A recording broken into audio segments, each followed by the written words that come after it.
сұрап жатсың ба? Дұрыс ай, бұл тапа-тал түс болды ғой. Елдің күйеулерінің бәрі осындай уақытта. Бұл Сальвинас, Дамирдің әйелі, кейде күйеуі.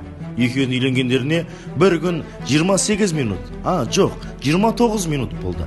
Екеуі бақытты семья сияқты. Тұр дегенде үйтте тұрап.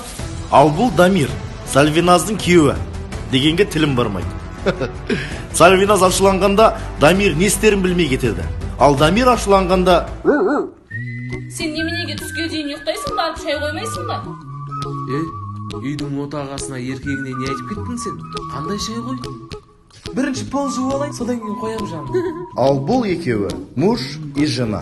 Қайсысы муж, қайсысы жена екенін өздеріңіз тауып алыңыздар.